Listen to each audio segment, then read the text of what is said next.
सत्य असेल तेच दिसेल. नागपूर इथं पार पडलेल्या विधिमंडळाच्या अधिवेशनात महसूल मंत्र्यांनी अवैध गौण उपसा प्रकरणी 4 तहसीलदार, 4 मंडळ अधिकारी आणि 2 तलाट्यांना दोषी धरून थेट निलंबित केलं आहे. ही कारवाई चुकीची आणि कर्मचाऱ्यांचं मनोधैर्य खच्चीकरण करणारी आहे.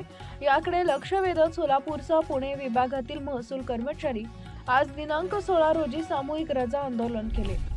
यात सोलापूर जिल्ह्यातील 1,500 कर्मचाऱ्यांचा समावेश होता. कोरोना काळाप्रमाणे जिल्हाधिकारी कार्यालयात शुकशुकाट दिसून आला. थेट निलंबित करण्यात आलेल्या तहसीलदार, मंडळ अधिकारी आणि तलाट्यांना पुन्हा सन्मानपूर्वक कामावर घ्यावे. अनेक बिगर महसुली कामं महसूल कर्मचाऱ्यांना लावली जातात. अवैध गौण खनिजांची वाहतूक रोखण्यासाठी कोणत्याही प्रकारचे संरक्षण दिलं जात नाही.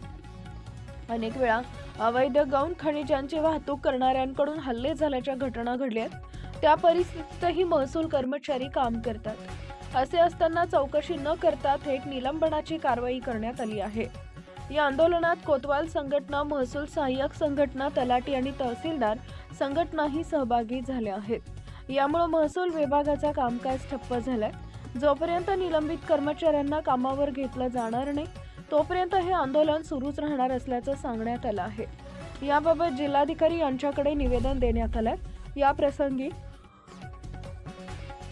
पांडुरंग हिप्पसकर, प्रकाश जगताप, गणेश फडतरे, संतोष सुरवसे, विजय जाधव, संदीप चव्हाण यांच्यासह इतर संघटनांचे पदाधिकारी उपस्थित होते.